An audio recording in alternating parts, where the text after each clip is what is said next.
பிதாவின் மகிமையில் நீரே நிமலாவினோடாளுகிறீரே நித்திய பிதாவின் மகிமையில் நீரே நிமலாவினோடாளுகிறீரே நிதமே காற்றனையே உன்னத நிதமே காற்றனையே உன்னத நேயரு கற்றனையே ஆமே துதிக்கிறோம் உம்மை வல்ல பிதாவே துத்தியம் செய்வோம் உம்மை வாரசே துதிக்கிறோம் உம்மை வல்ல பிதாவே துத்தியம் செய்வோம் உம்மை வாரசே.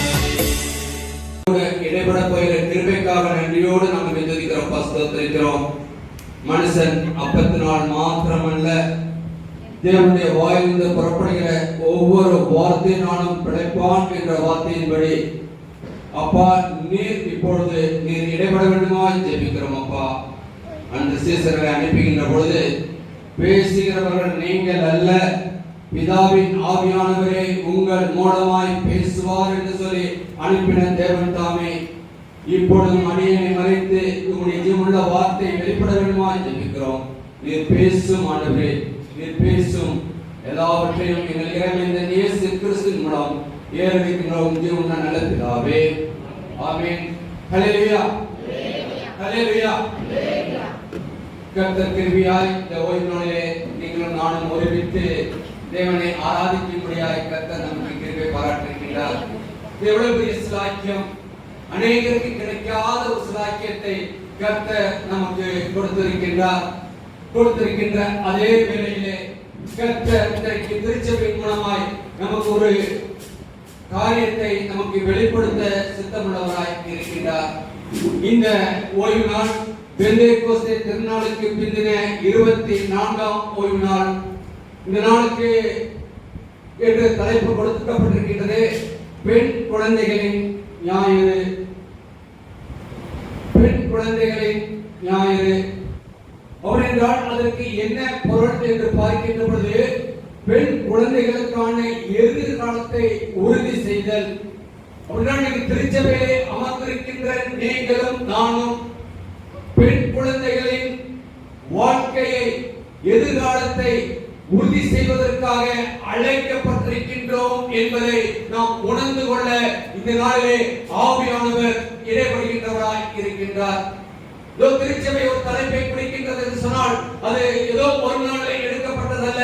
நம்முடைய முற்பிதாக்கள் தேவ சமூகத்திலே அமர்ந்திருந்து ஆண்டு காலமாக இந்த வசனம்தான் இன்றைக்கு தென்னிந்திய திருச்சபையிலே பிரசங்கிக்கப்பட வேண்டும், தென்னிந்திய திருச்சபையின் அவயவங்களாய் இருக்கின்ற மக்கள் மத்தியிலே காணப்பட வேண்டும் என்று சொல்லி அங்கு பார்க்கின்றோம்.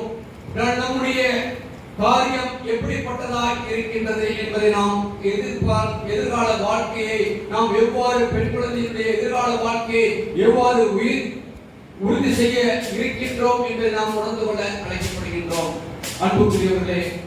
அன்புக்குரியவர்களே, இன்றைக்கு செய்தித்தாளிலும் ஊடகங்களில் நாம் பார்த்துக் கொண்டிருக்கின்ற காரியங்கள் எல்லாம் பார்க்கின்ற போது பெண் குழந்தைகளுக்கும் பெண்களுக்கும் எதிராக எவ்வளவு வன்கொடுமைகள் நடந்து கொண்டிருக்கின்றது என்று நாம் ஒவ்வொரு நாளும், ஒரு நாள் மட்டுமல்ல, ஒவ்வொரு நாளும், ஒருவேளை வருஷத்திலே 365 நாள் இருக்கிறது சொன்னால் 365 நாளும் நாம் பார்க்கின்ற பொழுது ஊடகங்கள் வாயிலாகவும் செய்தித்தாள் வாயிலாகவும் பெண் குழந்தைகளுக்கும் பெண்களுக்கும் நடக்கப்படக்கூடிய அநீதிகளை நாம் அறிந்து கொண்டிருக்கின்றோம்.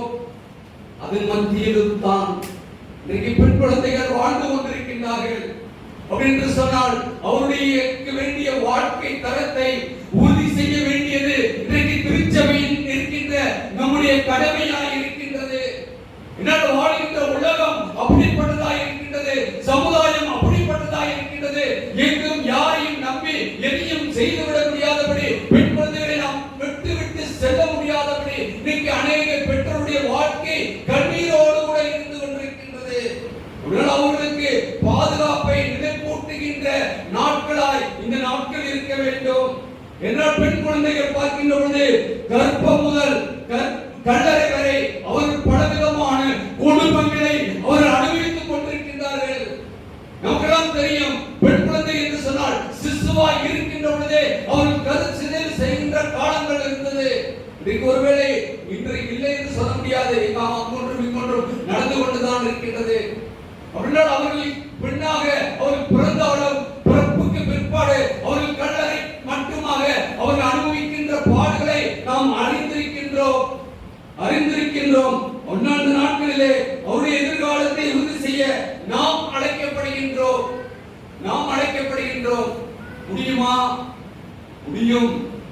திருச்சபையின் அங்கமாய் இருக்கின்ற நீங்கள் நானும் ஒருமித்து தேவ சமூகத்திலே இருப்போம் என்று சொன்னால் நிச்சயமாக அவருடைய எதிர்கால வாழ்க்கையை கர்த்தர் பொறுப்படுத்திக் கொள்வார். அதற்காக நாளை நாம் ஒரு 3 காரியங்களை நாம் தியானிக்க ஆவியானவர் நமக்கு கிருபை செய்வார். நாளை நாம் வாசித்த 3 வேத பாடங்களிலிருந்தும் 3 தலைப்புகளை தியானிக்க நாம் முற்படுவோம். 1, சிறு பெண்ணின் விசுவாசமுள்ள வார்த்தை. 1, சிறு பெண்ணின் விசுவாசமுள்ள வார்த்தை. 2வது, பெண்ணின் விசுவாசமுள்ள வார்த்தை. 2வது, பெண்ணின் விசுவாசமுள்ள வார்த்தை. ஒருவேளை வேலைக்கார பெண்ணின் விசுவாசமுள்ள வார்த்தை என்று சொல்லி நாம் பார்க்கலாம். 3வது, தகப்பனின் விசுவாசமுள்ள வார்த்தை.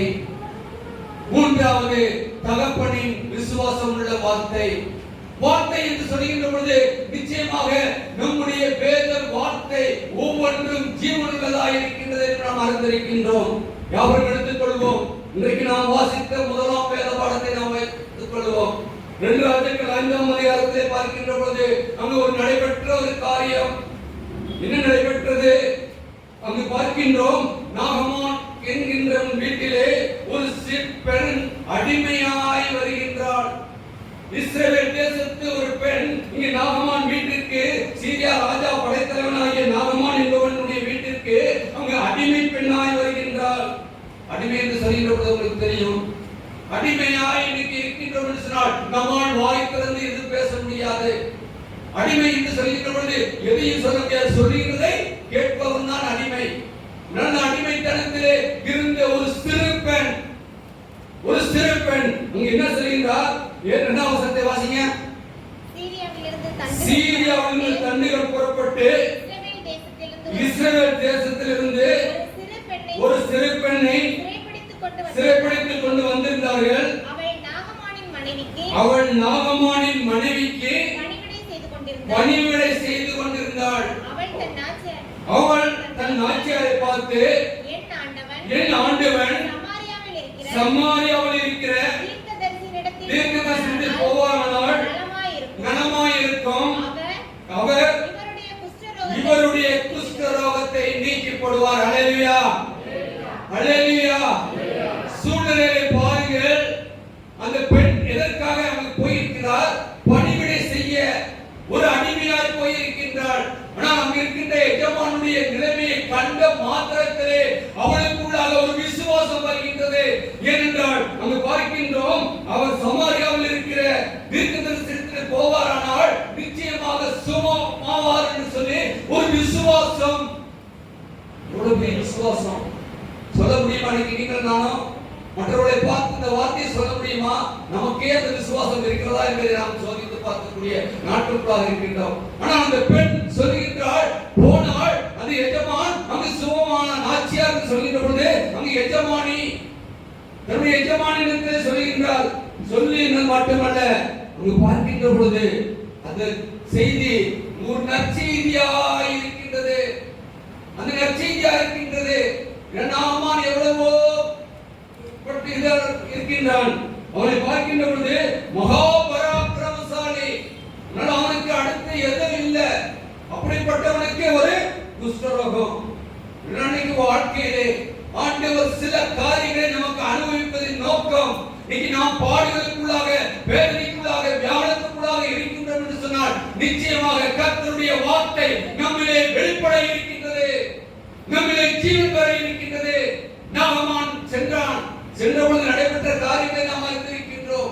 இங்கு சென்ற பொழுது நம்ம பார்க்கின்றோம், சீரியா ராஜா உடனே என்ன பண்றாரு? இஸ்ரவேல் ராஜாவுக்கு ஒரு நிருபத்தை கொடுத்து அனுப்புறாரு. அதை கொண்டு என்ன ஆகுது?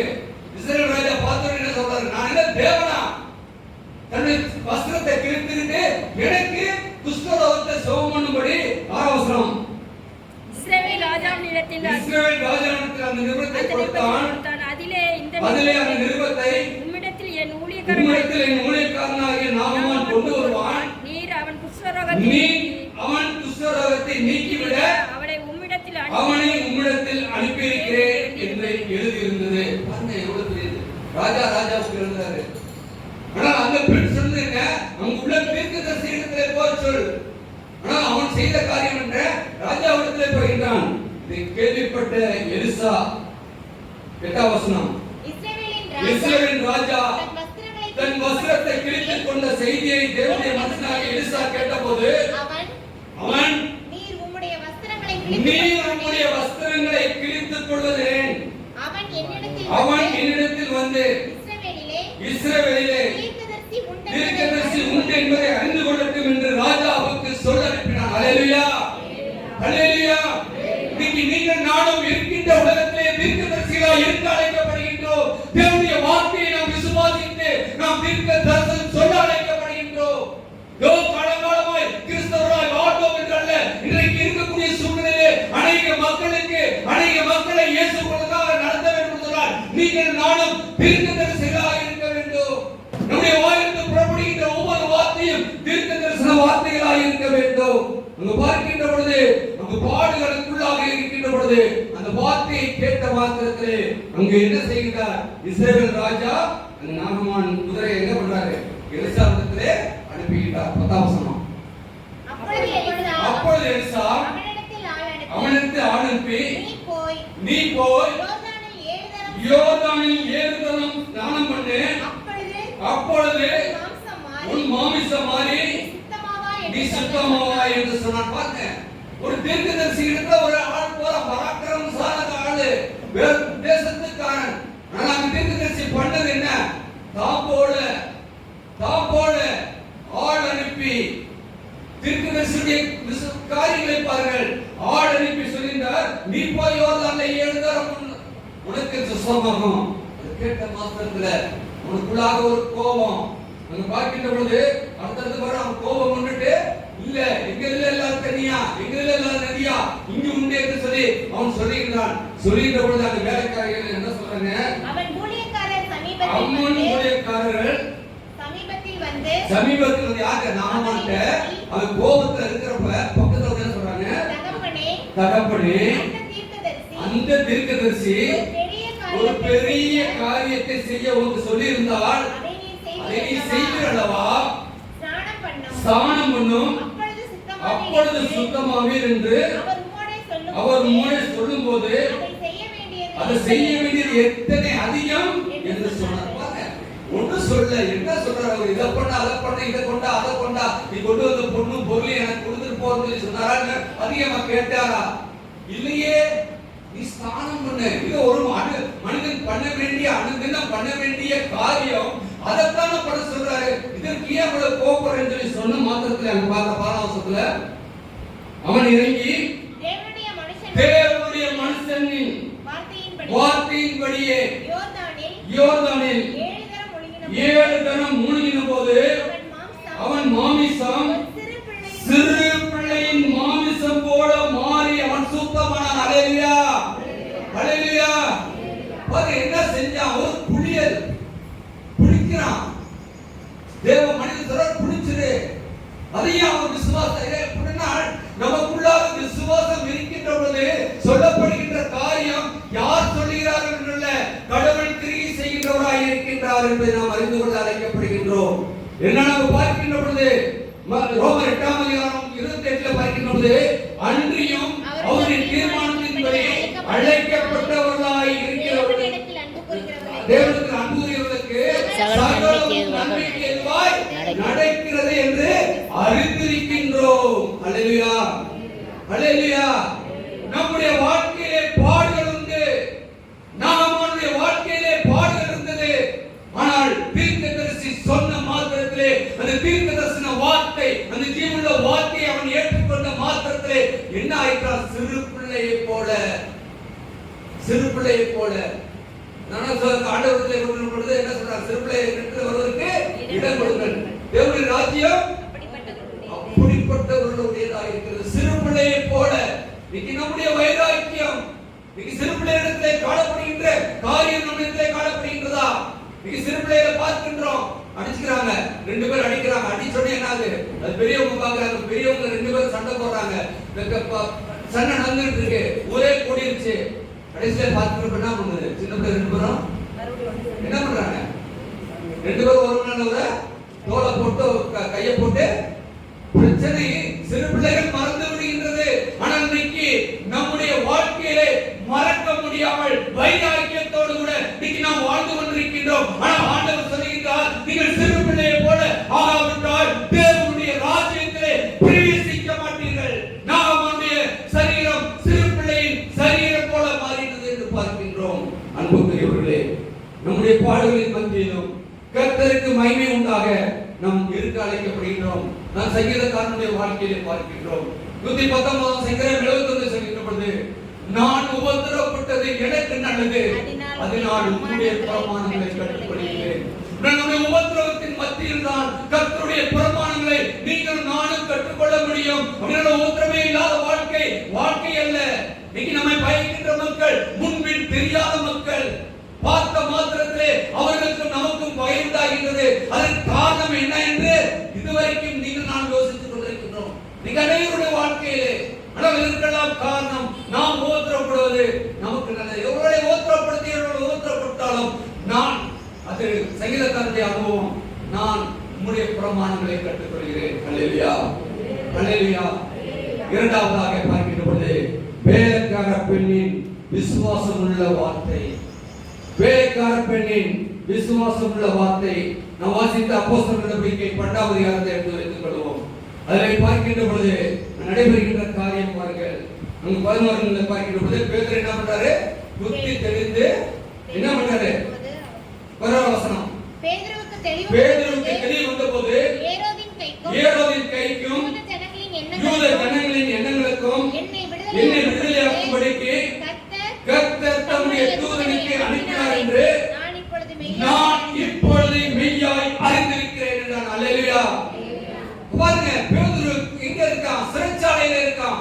அதுக்கு முன்னால பாத்தீங்கன்னா அதே வசனத்துல முன்னால பார்த்தா என்ன பண்றான், ஏரோது யாக்கோபை கொலை செய்துட்டான். ஆனால் பேதுரு பிடிச்சு 4 அடுக்கு, நீங்க சொல்றீங்க 4 அடுக்கு பாதுகாப்பு கேள்விப்படுமா இல்லையா? ஒரு விவிஐபி வரனாக்க 4 அடுக்கு பாதுகாப்பு. நம்முடைய சிறைச்சாலையிலே அப்படிப்பட்ட ஒரு பாதுகாப்புக்குள்ளாக இருக்கின்ற பொழுது என்ன நடைபெற்றது என்று பார்க்கின்ற பொழுது அங்கு தூதனை அனுப்பினார். எதற்கு தூதனை அனுப்புகின்றார்? 5வது வசனத்தை வாசிக்கலாம். அப்படியே பேதுரு சிறைச்சாலையிலே காக்கப்பட்டிருக்கையில் சபையார் அனைவரும் அவனுக்காக தேவனை நோக்கி ஊக்கத்தோட ஜெபம் பண்ணினார். அல்லேலூயா. ஒரு விடுதலை வேண்டும் என்று சொன்னாள். அங்கு ஜெபம் முக்கியம். அது ஜெபம் ஒருமன ஆவியோடு கூட இருக்கின்ற சபையார் ஒருமித்து அங்கே பண்ணினார்கள் என்று பார்க்கின்றோம். இதை பார்க்கின்ற பொழுது அது எங்கு நடைபெற்றதா? மார்க்குவின் தாயாகிய மரியாள் வீட்டிலே நடக்கின்றது. எருசலேமிலே கிறிஸ்தவர்களுக்கு துன்புறுத்தப்பட்ட நாட்களிலே மிக தைரியமாய் விசுவாசத்தோடு தன் வீட்டிலே சபை கூடி வருவது ஊழியத்தை நடத்தி கொண்டிருந்தவர் மரியாள். அப்பொழுது பேதுரு காவலிலே வைக்கப்பட்டிருக்கின்றார் என்ற செய்தி கேட்டவுடன் அங்கு சபையார் அனைவரும் அவருடைய வீட்டிலே வந்து கூடி அங்கு பார்க்கின்றோம். அவருடைய வேலைக்காரி ரோதை யாரு? மரியாள், மார்க்குடைய தாயாகிய மரியாளுடைய வேலைக்காரி. வேலை பணிவிடை செய்கின்ற பணிவிடைக்காரி அவளும் அங்கு இருக்கின்றாள். அப்பொழுது பார்க்கின்றோம் நடைபெற்ற காரியம் தான் நாம் பார்த்தது. ரோதை என்று சொல்கின்ற ரோஜா பூ என்று பொருள். ரோஜை என்று சொல்கின்ற ரோஜா பூ. ஒவ்வொரு பூக்கும் ஒரு மனம் இருக்குல்ல, ஒவ்வொரு பூக்கும் ஒரு வாசனை இருக்குல்ல. நம்முடைய வாழ்க்கையிலே நாம் எப்படி மனம் வீசிக் கொண்டிருக்கின்றோம். அந்த ரோதையுடைய வாழ்க்கையிலே அங்கு பார்க்கின்றோம். அதை பார்த்த மாத்திரத்திலே அங்கு ஓடி வருகின்றார், ஜெபித்துக் கொண்டிருக்கின்றார்கள். இதான் முதலாக வேதத்திலே நடைபெற்ற முதல் ஜெபம். இன்னைக்கு நம்ம எத்தனை பேர் முதல் ஜெபத்துக்கு வந்து கொண்டிருக்கின்றோம்? இன்னைக்கு நாம் எத்தனை பேர் இரவிலே அமர்ந்து கர்த்தருடைய பாதத்திலே அமர்ந்து நாம் ஜெபித்துக் கொண்டிருக்கின்றோம்? ஆண்டவர் இடைவெளிகின்றவராய் இருக்கின்றார். அதிகாலை வேளையிலே நோக்கி கூப்பிடு, உமக்கு எட்டாத பெரிய காரியங்களை செய்வேன் சொன்னவர் யார்? ஜீவனுள்ள தேவன். இன்னைக்கு எத்தனை பேர் அதிகாலை வேளையிலே நாம் எழுந்து கர்த்தருடைய பாதப்படியிலே முழங்கால் படியிட்டு ஜெபிக்கின்றோம்? ஆனால் அன்றைக்கு நடைபெற்ற முதல்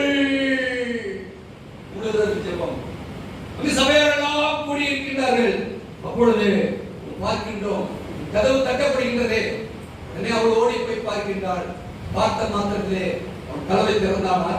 இல்லையே. கதவு திறந்ததா போட்டிருக்கா? இல்ல. அவன் கூப்பிடுகிற சத்தம் பேதுருவின் சத்தம் என்று அவள் கண்டாள். கண்டு ஓடி போய் பேதுரு வந்து நிற்கிறார் சொல்றார். அவன் நம்பினாங்களா? பரிஜாம சத்தம் வாசிங்க. அவர்கள் நீ பிதற்றுகிறாய், அவர்கள் நீ பிதற்றுகிறாய், அவளோ அவர்தான் என்று உறுதியாய் அவளோ அவர்தான் என்று உறுதியாய் சொன்னார். கர்த்தருக்குள் பிரியமானவர்களே, கர்த்தருக்குள் அன்புக்குரியவர்களே, இன்னைக்கு நீங்கள் நானும் கர்த்தருடைய சத்தத்தை கேட்க வேண்டும் என்று சொன்னால் பேதுருடைய சத்தத்தை அந்த வேலைக்காரி அடிக்கடி கேட்டது நிமித்தமாக அவர் வருகின்றார். வருகின்ற பொழுது மரியாதையோடு கூட ஆண்டவரை குறித்து பேதுரு அநேக காரியங்களை பகிர்ந்து கொள்கின்ற வேளையிலே இவள் வேலை செய்து கொண்டிருந்தாலும் கூட அங்கு பேசப்படுகின்ற, அங்கு போதிக்கப்படுகின்ற, அங்கு சொல்லப்படுகின்ற காரியங்களை கேட்டு கேட்டு நீங்க நான் பேசிட்டு இருக்கேன். நீங்க நிறைய பேர் வரும்போது நீங்க தையெல்லாம் இருக்காரு எப்படி கண்டுபிடிச்சாங்க? ஆளை பார்க்கறதுனால என்ன பண்றோம்? சத்தத்தை வச்சு கண்டுபிடிக்கிறோமா இல்லையா? இந்த தெருவில் உள்ள நுழையணும். இந்த ஆலயத்தில் யார் பிரசங்கம் பண்ணி கொண்டிருக்கின்றார்கள் என்பதை நாம் ஆளை பார்ப்பதற்காக நாம் வருகின்ற பொழுது எதற்காக? நாம் கேட்ட சத்தத்தை நாம் உணர்ந்திருக்கின்ற பொழுதுதான்.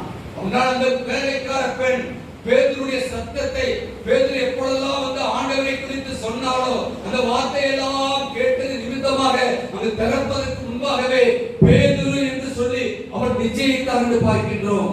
என்னால் பார்க்கின்ற பொழுது அங்கு பார்க்கின்றோம், அங்கு காரியங்கள் நடைபெறுகின்றது. அது மட்டுமல்ல, எல்லாம் நீங்க பதற்கரை சொல்லி சொல்லப்படுவது ஒரு உறுதியாக விசுவாசத்தோடு கூட நம்பிக்கையோடு கூட அவள் என்ன சொல்லியிருந்தார்? அங்க பாருங்க 13 வசனம். பேதுரு வாசற்கதவை தட்டின போது ரோதை என்னும் பெயர் கொண்ட ஒரு பெண் ஒற்று கேட்க வந்தாள். அவள் பேதுருவின் சத்தத்தை அறிந்து சந்தோஷத்தினால் கதவை திறவாமல் உள்ளே ஓடி பேதுரு வாசலுக்கு முன்பாக நிற்கிறார் என்று அறிவித்தாள்.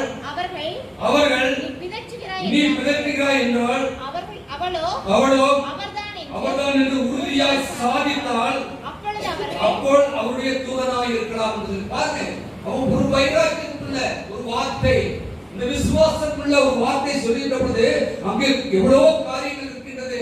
ஆனால் நம்பிக்கையோடு கூட விசுவாசத்தோடு கூட சொன்னது நிமித்தமாக அப்படின்னா நீங்கள் நானும் கூட நாட்டிலே ஆண்டவருடைய சத்தத்தை கேட்க வேண்டும் என்று சொன்னாள். நாம் ஆண்டு நம்ம அவருடைய சத்தத்தை கேட்கவில்லை என்று சொன்னாள். ஏதோ ஒரு நாளுக்கு வருகின்ற பொழுது அவருடைய அழைப்புக்கு நாம் பாத்திரவான்களாய் இருக்கவே முடியாது. அவர் வந்து கூப்பிடுவார், உங்களையும் என்னையும் பேர் சொல்லி அழைப்பார். அழைக்கின்ற பொழுது இது ஆண்டவருடைய சத்தம் என்பதை நீங்கள் நானும் அறிந்து கொள்ள வேண்டும் என்று சொன்னால் நம்முடைய வாழ்க்கையிலே ஆண்டவருக்கு நமம் ஜெப ஜீவியம் இருக்க வேண்டும். ஜெபத்திலே நாம் தெரிந்திருக்க வேண்டும். ஜெபத்திலே இருக்கின்ற பொழுதுதான் ஆண்டவர் உங்களோடும் என்னோடும் இடைவெளியின்றவராய் இருக்கின்றார். இடைவெளியின்றவர்தான் அந்த வார்த்தையை நாம் ஆண்டவருடைய வார்த்தையை கீழ்ப்படிகின்றவர்களாய் இருப்போம் என்று நாம் அறிந்து கொள்ள அழைக்கப்படுகின்றோம். இன்னைக்கு நாம் பார்க்கின்ற பொழுது நாம் அநேக சத்தங்களை கேட்டுக் கொண்டிருக்கின்றோம். அநேக சத்தங்களை நல்லா எது நாம் பகுத்தறியத்தக்கதான வரங்களை கர்த்தர் நமக்கு கொடுத்திருக்கின்றார். ஆவியின் வரங்களிலே ஒன்று பகுத்தறிவது, எது நல்லது எது கெட்டது என்பதை நாம் பகுத்தறிந்து நாம் செயல்படுகின்ற பொழுதுதான் நிச்சயமாக ஆண்டவர் நமக்குள்ளாக இடைவெளிகின்றவராக இருப்பார். பாருங்க, இன்னைக்கு நம்முடைய வீட்டுல பிள்ளைகள் சொல்லுகிறதை நாம் கேட்கின்றோமா? இன்னைக்கு அன்றைக்கு ரோதை என்ன சொன்ன பொழுது நம்ம தட்டி கழித்தார்களோ, இன்னைக்கு நம்முடைய சிறு பிள்ளைகள் சொல்கின்ற காரியங்களை இன்னைக்கு நாம் கேட்கின்றோமா? காது கொடுத்து உட்கார்ந்து நாம் அவர்களோடு நாம் நேரத்தை செலவழிக்கின்றோமா என்று நாம் இருக்க அழைக்கப்படுகின்றோம். நாம் அங்கீகரிப்பதில்லை. உனக்கு ஒண்ணும் தெரியாது, உனக்கு ஒண்ணும் தெரியாது. ஆனால் ஆண்டவர், ஆனால் நாம் ஆராதிக்கின்ற ஆண்டவர் யார் மூலமா எப்படியோ எப்பொழுதோ எப்படியும் ஜீவுள்ள வார்த்தையை கொடுக்க வல்லவராய் இருக்கின்றார். நீங்கள் எதையும் அசைக்கப்படாதபடி நாம் ஜெபிக்கின்ற பொழுது ஜெபிக்கின்றதற்கு நாம் கேட்டுக்கொள்கின்றோம். அதான் 1 தீமோத்தேயு சொல்கின்ற பொழுது நீங்க எப்படியாவது ஜெபம் 2ஆம் அதிகாரத்துல பார்த்தீங்கன்னா 1 முதல் 3 வசனங்கள்ல நாம் எப்படியெல்லாம் யாருக்கெல்லாம் ஜெபிக்க வேண்டும், நாம் என்ன கலக்கம் இல்லாமல் வாழ வேண்டும் சொன்னால் நாம் எப்படிப்பட்ட ஒரு ஜெபத்தை நாம் ஏற்க வேண்டும். நீங்க நாம் கலங்கிக் கொண்டிருக்கின்றோம். நாம் இருக்கின்ற தேசம் எப்படியாக பாதுகாக்கப்பட போகின்றது, நம்முடைய பிள்ளைகள் பிச்சந்தியார்கள் எப்படியாக காக்கப்பட போகின்றார்கள் சொல்லி கலக்கத்தோடு இருக்கின்றோம். ஆனால் நம்முடைய ஜெபம் 1 தீமோத்தேயு 2ஆம் அதிகாரம் 1 முதல் 3 வசனங்களை நீங்கள் வாசித்து பாருங்கள். பாருங்கள், அங்கு நம்முடைய ஜெபம் அப்படிப்பட்ட ஒரு ஜெபமாய் இருக்க அழைக்கப்படுகின்றோம். ஆம் அன்புக்குரியவர்களே, நாம் எப்படிப்பட்டவர்களாக இருக்க அழைக்கப்படுகிறோம் என்று சொன்னால் நாம் ஜெபத்திலே தெரிந்திருக்கின்ற பொழுதுதான், ஜெபத்திலே எப்பொழுதும் அவரோடு கூட இருக்கின்ற பொழுதுதான் அவருடைய சத்தத்தை கேட்க முடியும். மூன்றாவதாக தகப்பனின் விசுவாசம் என்ற வார்த்தை நாம் வாசித்த சுவிசேஷ பகுதியை எடுத்து வைத்துக் கொள்வோம். நமக்கெல்லாம் நன்கு தெரிந்தது, அடிக்கடி கேட்ட பிரசங்கம் கேட்ட வார்த்தைகள். ஆண்டவர் இன்னைக்கு அது இதே லூக்கா பார்க்கின்ற 8:40-42 பார்க்கின்றோம். மார்க் 5:22-23 இருக்கின்றது. மத்தேயு 9:18-19 இதே 3 சுவிசேஷங்களிலும் இந்த இது இருக்கின்றது. அப்படினால் எவ்வளவு மகள் மீது அவன் வைத்த அன்பு. மகள் சிறுவீனப்பட்ட பொழுது ஏனென்றால் பெண் குழந்தை என்றும் பாராதபடி எதிர்காலத்தை பாதுகாப்பதில் யாவது எப்படியாக நடந்து கொண்டான் என்று நாம் பார்க்கின்றோம். என்றால் இயேசுவிடத்திலே அவன் கொண்ட விசுவாசம் தான் அவனை அழைத்து வந்தது என்று பார்க்கின்றோம். எடுத்த ஒரு வாசிக்கலாம் 22-23 மார்க் 5:22. அப்பொழுது ஜெபாலய தலைவனாகிய யவீரு என்பவன் வந்து அவரை கண்டவுடனே அவர் பாதத்திலே விழுந்து என் குமாரத்தி மரண அவஸ்தைப்படுகிறாள், அவள் ஆரோக்கியம் அடையும்படிக்கு நீர் வந்து அவள் மேல் உமது கையை வையும், அப்பொழுது பிழைப்பாள் என்று அவரை மிகவும் வேண்டிக் கொண்டான். அல்லேலூயா, அல்லேலூயா. நீங்கள் நான் என்ன செய்து கொண்டிருக்கின்றோம்? கர்த்தர் கற்பத்தின் கனியை கொடுத்திருக்கின்றார். பிள்ளைடைய வாழ்க்கைக்காக ஆண்டவருடைய சமூகத்திலே போய் நாம் இருக்கின்றோமா? ஆண்டவருடைய சமூகத்திலே ஆண்டவரே வாரும், என்னுடைய பிள்ளையை தொட்டு ஆசீர்வதியும், என்னுடைய பிள்ளையுடைய பிளவினை நீக்கும், என்னுடைய பிள்ளையுடைய எதிர்கால வாழ்க்கையை நீ பொறுப்படுத்திக் கொண்டு சொல்லி அழைகிறோமா? இல்லை, மனிதர்களிடத்திலே நாம் ஆலோசனைக்கு கொண்டு அழைகின்றோமா? பார்க்கின்ற பொழுது எவ்வளவு செய்த காரியம் ஆண்டவரே வாரும் என்று சொல்கின்றான். என்று பார்க்கின்ற பொழுது அவன் இயேசுவிடத்திலே வைத்த அசைக்க முடியாத விசுவாசம். ஏனென்றால் சூழ்நிலையை பார்க்கின்ற பொழுது அது கடினமாய் இருந்தது, வியாதியோடு இருந்தது மட்டுமல்ல. பார்க்கின்ற கடைசியாக 35 பார்க்கின்ற பொழுது அவர் இப்படி பேசிக் கொண்டிருக்கையில் ஜெபாலய தன்னுடைய வீட்டிலிருந்து சிலர் வந்து உம்முடைய குமாரத்தி மரித்து போனால் நீ ஏன் போதகரை வருத்தப்படுத்துகிறீர்கள்? பாருங்க, வந்தது சோமலேன்னு சொல்ல ஆண்டவரிடத்துல நீ வந்து கையை வையும். நான் போகின்ற பொழுது என்ன நடக்கின்றது? மரித்து போனாள் என்ற செய்தி வருகின்றது. சூழ்நிலையை ஆராய்ந்து பாருங்கள். முடிந்தது அப்படிதானே? மச்சாச்சுன்னா அதோட வாழ்க்கை முடிந்தது. அதான் சொல்றாங்க, ஏன் திருப்பி ஆண்டவரை நீ ஏன் வருத்தப்படுத்துகிறீர் என்று சொல்லி அங்க சொல்கின்ற சூழ்நிலையிலும் அவன் இயேசுவின் மீது வைத்த அந்த விசுவாசம், அந்த நம்பிக்கை, இவரால் முடியும் என்ற அந்த முன்னால் கொண்ட அந்த விசுவாசம், என் மகள் என் குமாரத்தி மரித்திருந்தாலும் நிச்சயமாக அவரை உயிர்ப்பிக்க வலிமையுள்ள தேவன் இவர் என்பதை அவன் அறிந்திருந்தான் என்று பார்க்கின்றோம். என்றால் அவன் செய்த காரியத்தை பார்க்கின்ற பொழுது அவன் ஜெபாலய தலைவனாக இருந்தான். ஆனா என்ன செய்யறான்? இயேசுவிடத்துல வந்தோடனே என்ன செய்யறான்? இயேசுவிடத்துல வந்தோடனே பாதத்திலே விழுந்துறான். பாத்தீங்களா? சரணாகதி. இன்னைக்கு பதவியும் பட்டமும் வந்தவுடன் நாம் செய்கின்ற காரியம் எப்படிப்பட்டதா இருக்கின்றது? நாம் ஆண்டவருடைய சமூகத்திலே வந்து நாம் தலைக்கு குனிந்து ஆராதிக்க முடியாதவர்களா இருக்கின்றோம். என்றால் நாம் பதவி, பட்டம், அந்தஸ்து, அதிகாரம் அவனுக்கு எல்லாம் இருந்தது. அவன் ஜெபாலய தலைவனா இருந்தான். ஆனா ஆண்டவரிடத்திலே வந்து சாஷ்டாங்கமாய் அவன் விழுந்தான். ஆண்டவரே, நீர் ஒருவர் தான் என்னுடைய மகளை நிரூபிக்க முடியும் என்று சொல்லி அவன் அங்கு வந்து ஒழுங்குவதை பார்க்கின்றோம். விழுந்த மாத்திரத்திலே அங்கே ஆண்டவர் அவனை தூக்கி எடுத்தது மட்டுமல்ல, அவர் செல்கின்றார். செல்வதை பாருங்க, சென்று என்ன செய்கின்றாராம்? பெண்களின் எதிர்காலத்தை பாதுகாக்க அவர்களோடு கூட பெற்றோரின் அன்பு மிக முக்கியமாக இருக்கின்றது. என்னால் இயேசுவின் அன்பு நம்முடைய அன்புக்கு மேல இருக்கு. நம்ம பிள்ளைகளை நம்ம வைக்கிற அன்புக்கு மேல நம்முடைய ஆண்டவர் பிள்ளைகள் மீது அன்பு வைத்திருக்கிறார். நீங்கள் நான் நம்ம பிள்ளை என்று சொல்றோம். நம்மை படைத்த கர்த்தர் சிருஷ்டி கர்த்தர் சொல்றார், இது என் பிள்ளை என்று சொல்லி உங்களையும் என்னையும் பிள்ளையாக நம்ம 80 வயசுக்கு இருந்தாலும் 60 வயசா இருந்தாலும் அவருக்கு நீங்கள் நானும் பிள்ளைகளாக இருக்கின்றோம். அவர் சொல்றார், என் பிள்ளை 39 வசனத்தை வாசிங்க. உள்ளே பிரவேசித்து நீங்க சந்தடி பண்ணி அழுகிறது என்ன? இறந்த வீட்டில் என்ன நடக்கும்? அவள் மரிக்கவில்லை, நித்திரையா இருக்காங்க, இறந்து போயாச்சு. அங்க அழுகை சத்தம், கூக்குரலின் சத்தம் இருக்கிறது. ஆனா ஆண்டவராகிய இயேசு கிறிஸ்து, நீங்க ஏன் இப்ப அழுது புலம்பிட்டு இருக்கீங்கன்னு சொல்லிவிட்டு அதற்காக அவரை பார்த்து நகைத்தார்கள்.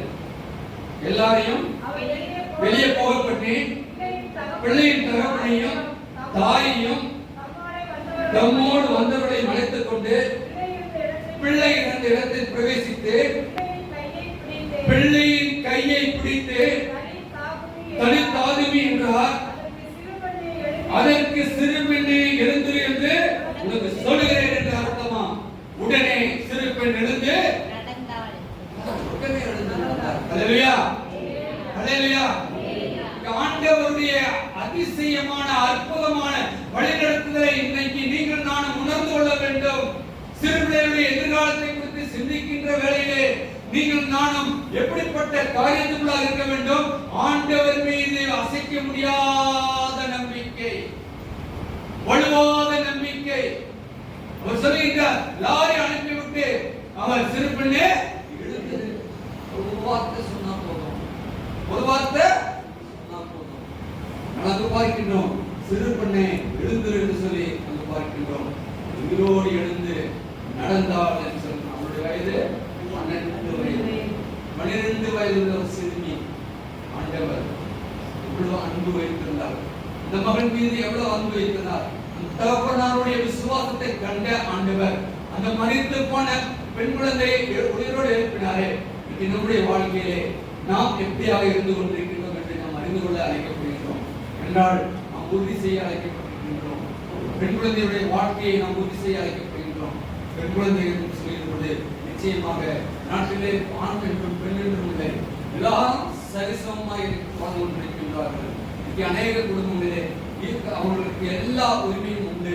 அப்படி என்றால் அவர்களை நம் நாட்டிலே விலை எங்கெங்கும் நடக்கின்ற காரியங்கள் நடக்காதபடி காக்க வேண்டும் சொன்னால் ஆண்டவரிடத்திலே விசுவாசம் உள்ளவராய் இங்கு அநேக பிள்ளைகள் மரித்துக் கொண்டிருக்கிறார்கள். மரிப்பை நிறுத்த வேண்டும் சொன்னால் நாம் ஆண்டவரிடத்திலே விசுவாசத்தோடு கூட அவருடைய பாதப்படியிலே இருக்க அழைக்கப்படுகிறோம். நான் நடைபெற்ற ஒரு காரியம் பேதுரு 9ஆம் அதிகாரத்தில் சொல்லியிருப்பது அங்கே இதே காரியத்தை ஆண்டவராகிய இயேசு கிறிஸ்து என்ன சொன்னாரோ அதே இதை பேதுரு தன்னுடைய சீசனும் செய்கிறார். தவிர்த்தால் மரித்து போயிருக்கிறாள். மரித்து போனோம்னா அங்க என்ன பண்றது? பேதுரு இயேசுசாமி என்ன செஞ்சாரோ அதே மாதிரி அங்க போயிட்டு எல்லாத்தையும் வெளியே போக சொல்லிட்டு எல்லாரையும் வெளியே போக சொல்லி தவிர்த்தாலே எழுந்து என்று சொன்னோன்னே இன்னைக்கும் ஆண்டவர் அன்றைக்கு மட்டுமல்ல இன்றைக்கும் அவர் ஜீவனுள்ள வார்த்தை உங்களுடைய வாயிலிருந்து என்னுடைய வாயிலிருந்து புறப்படுகின்ற வார்த்தை ஒரு விசுவாசம் உள்ள ஜீவனுள்ள வார்த்தையா இருக்கும் என்று சொன்னால் நிச்சயமாகவே இன்னைக்கு அநேகரை நீங்கள் நானும் உயிர்ப்பிக்கின்றவர்களாக இருக்க அழைக்கப்படுகிறோம். அன்புக்குரியவர்களே, என்னடா நம்முடைய ஆண்டவர் மார்க்கு 11ஆம் அதிகாரம் 24 படிக்கும்போது அவர் ஜெபத்திற்கு பதில் கொடுப்பார் என்று சொல்லி அவர் மேல் நாம் விசுவாசம் வைக்காது அழைக்கப்படவில்லை, விசுவாசம் வைக்கிறோம். இந்த ஜெபத்திற்கு அவர் பதில் கொடுக்கின்றார். நாம் ஜெபிக்கின்ற பொழுது அவர் நம்முடைய ஜெபத்தை கேட்கின்றார் என்ற விசுவாசம் இருக்க வேண்டும். நாம் ஒரு பக்தன் பாடிக்கிற பொழுது என்ன சொல்றாரு? வாக்குத்தத்தத்தை பிடிச்சுக்கிட்டு என்ன பண்ணலாம்? ஓர் முகமாய் வாக்குத்தத்தத்தை பற்றி கொண்டு நோக்கத்தை எல்லாம் நேர்மையாக்கி கேட்கும்படி கிருபை செய்யும் ஜெபமே ஜீவன் ஜெபம் ஜெயம் ஜீவியத்திற்கு இதுவே சட்டம்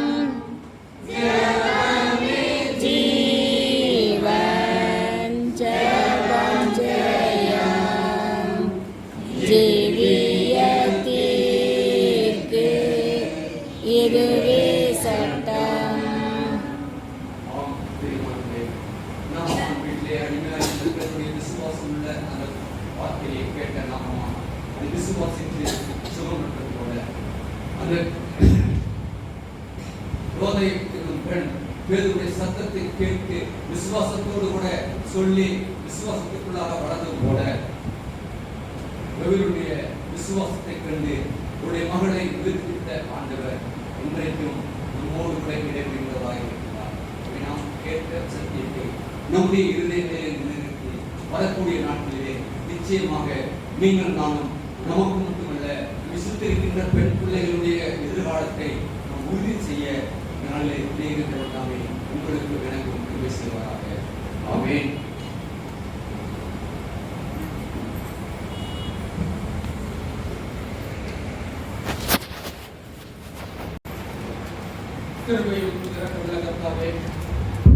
நீர் கொடுத்த மன மகிழ்ச்சியின் நாளுக்காக நன்றியோடு துதிக்கிறோம், ஸ்தோத்திரிக்கிறோம். இந்த நாளிலும் கூட நாங்கள் வந்து கர்த்தாவே எங்களுக்கு கிருபையாக கொடுத்த பெண் பிள்ளைகளுடைய வாழ்க்கையை நாங்கள் உறுதி செய்யப்படுவாய். நீர் கர்த்தாவே வேதத்தில் உள்ள கர்த்தாவே பிள்ளைகளை குறித்து நாங்கள் ஆராய்ந்து பார்க்கத்தக்கதான கிருபை கொடுத்ததற்காக நன்றியோடு துதிக்கிறோம், ஸ்தோத்திரிக்கிறோம். நீர் கொடுத்த ஒவ்வொரு வார்த்தையும் ஜீவனுள்ள வார்த்தையாக இருப்பதற்காக நன்றியோடு துதிக்கிறோம், ஸ்தோத்திரிக்கிறோம். கர்த்தாவே அந்த விசுவாசத்துக்குள்ளாக நாங்கள் கர்த்தாவே எங்களை ஒவ்வொரு நாளும் கர்த்தாவே பாதுகாத்துக் கொள்ளத்தக்கதான கிருபையாய் ஜெபிக்கிறோம். அப்பா, பிள்ளைகளுக்கு விரோதமாய் எழும்புகிற எல்லா அந்தகார சக்திகளையும் கர்த்தாவே நாங்கள் உம்முடைய சமூகத்திலே நாங்கள் அமர்ந்திருந்து கர்த்தாவே மேற்கொள்ளத்தக்கதான கிருபையாய் ஜெபிக்கிறோம். அப்பா, இந்த நாளிலும் கூட கர்த்தாவே உம்முடைய பாதப்படியில வந்து கர்த்தாவே காணிக்கையை செலுத்தியிருக்கின்ற எங்கள் ஒவ்வொருவரையும் கர்த்தாவே கிருபையாக கண்ணோக்கும். நாங்கள் காணிக்கையை மட்டும் இல்லாண்டவரே நீர் எங்களுக்கு பாராட்டின ஜீவனுள்ள வாழ்க்கையே நாங்கள் உடைய திருத்தலத்திலே அர்ப்பணிக்கின்றோம்ப்பா. எங்களுடைய இருதயத்தை உடைய கர்த்தரை அர்ப்பணிக்கின்றோம்ப்பா. நாங்கள் கர்த்தாவே உமக்கு ஏற்றவர்களாய் இந்த உலகத்திலே வாழ கிருபையாய் ஜெபிக்கிறோம்ப்பா.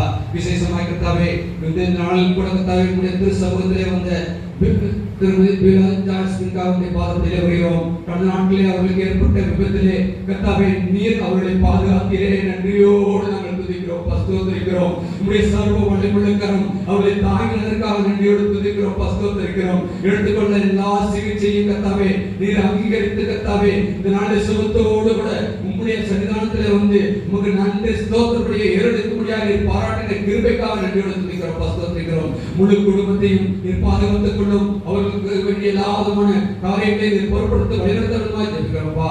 அப்படியே கர்த்தாவே பிறந்த நாளை கர்த்தாவே வரக்கூடிய 18/11/2020 கர்த்தாவே கொண்டாட இருக்கின்ற பிரிடாவுடைய பாதப்படியில் வருகிறோம்.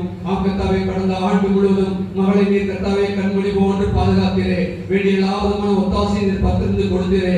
போய்க்கிலும் வாரத்தில் நீர் பாதுகாத்தீரே. நன்றியோடு துதிக்கிறோம், ஸ்தோத்திரிக்கிறோம். வேதனைப்பட்ட பொழுது பலனையும் கர்த்தாவே சுகவீனப்பட்ட பொழுது சுகத்தையும் கொடுத்தீரே. நன்றியோடு துதிக்கிறோம், ஸ்தோத்திரிக்கிறோம். புதிய ஆண்டுக்குள்ளாக பிரவேசிக்கின்ற மகள் நாளை உடைய தேவ சமூகத்திலே வந்து நன்றியோடு படைத்திருக்கின்ற காணிக்கையை மட்டுமல்ல ஆண்டவரே மகளே நீர் பொறுப்படுத்திக் கொள்ள வேண்டுமாய் ஜெபிக்கிறோம்ப்பா. வரக்கூடிய நாட்களிலே இந்த புதிய ஆண்டிலே மகளுக்கு நிறைவேற்றிருக்கின்ற எல்லா விதமான ஆசீர்வாதங்களை பெற்றுக்கொள்ள நீர் கிருபையாய் ஜெபிக்கிறோம்ப்பா. இந்த நாளிலே உம்மை தேடி வந்திருக்கிற ஒவ்வொருவரையும் உம்முடைய கரத்தை அர்ப்பணிக்கின்றோம்ப்பா.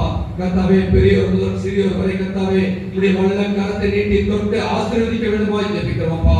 அன்று யாக்கோபு என்னை ஆசீர்வதித்தவருடைய உம்மை போக விடேன்னு சொன்னானாக நாளை கர்த்தாவே உம்முடைய தேவ சமூகத்தை தேடி வந்திருக்கின்ற ஒவ்வொருவரையும் உம்முடைய சர்வ வல்லமையுள்ள கரத்தை நீட்டி தொட்டு கர்த்தாவே ஆசீர்வதிக்க வேண்டுமாய் ஜெபிக்கிறோம். அவருடைய பலவீனங்கள் எல்லாவற்றையும் நீக்கப்பட வேண்டுமாய் ஜெபிக்கிறோம்ப்பா.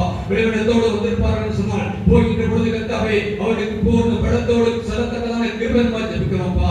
சரீர சுகவீனத்தோடு வந்திருக்கின்ற மக்களுக்கு கர்த்தாவே வேண்டிய சரீர சுகத்தை கொடுத்து கர்த்தாவே நீர் அனுப்ப வேண்டுமாய் ஜெபிக்கிறோம்ப்பா. இந்த கர்த்தாவே உள்ளத்திலே கர்த்தாவே சஞ்சலத்தோடு வேதனையோடு கர்த்தாவே ஆழத்தோடு வந்திருப்பார்கள் சொன்னால் உம்முடைய வார்த்தையை கொண்டு கர்த்தாவே உம்முடைய விண்ணப்பம் கேட்கப்பட்டது சமாதானத்தோடு போ என்ற வார்த்தையின்படி கர்த்தாவே அவர்கள் சமாதானமாய் கர்த்தாவே இந்த இடத்தை விட்டு கடந்து செல்லத்தக்கதாய் கிருபையாய் ஜெபிக்கிறோம்ப்பா. வரக்கூடிய நாட்களை கர்த்தாவே உம்முடைய கரத்திலே அர்ப்பணிக்கின்றோம்ப்பா. நீர் இதை கொண்டு என்ன செய்ய சித்தமாய் இருக்கிறீரோ அதற்கு கர்த்தாவே வந்திருக்கிற நாங்கள் ஒவ்வொருவரும் உம்முடைய திரு சமூகத்திலே நாங்கள் எங்களை அர்ப்பணிக்கின்றோம். பொறுப்படுத்திக் கொள்ளும் வழிநடத்தும் எல்லா துதி கடமை உமக்கு அர்ப்பணிக்கின்றோம். இனி பிரேசம் ஜெபிக்கிறோம் ஜீவனுள்ள பிதாவே. ஆமென். பரமனின் பிதாவே உம்முடைய நாமம் பரிசுத்தப்படுவதாக. உம்முடைய ஆட்சி வருவதாக. விசேஷமான தேசத்தோடு சேர்ப்பதாக. மன்னிக்குள்ள குற்றங்களை மன்னியும் ராஜ்யம் மன்னனை மைமை கொண்டுள்ளே. ஆமென். நம்முடைய ஆண்டவராகிய இயேசு கிறிஸ்துவின் கிருபையும் பிதாவாகிய தேவனுடைய அன்பும் பரிசுத்த ஆவியுடைய பாதுகாப்பும் பராமரிப்பும் வழிநடத்தலும் சமாதானமும் நம் அனைவரோடும் இன்றும் என்றும் நிலைத்திருப்பதாக. ஆமென். ஆமென்.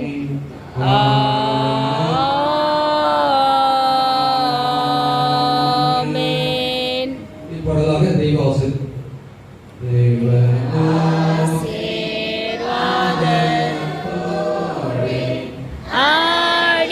ஆடியாரை அனுப்பும் வார்த்தை என்னும் அப்பத்தாலே போசித்து வளர்ப்பியும்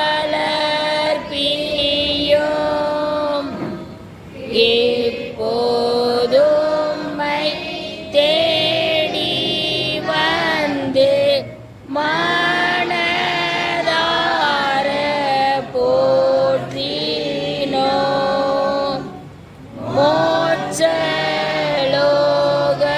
மோட்சலோகத்தில் கழித்து உம்மை வாழ்த்தி தொழுவோம்.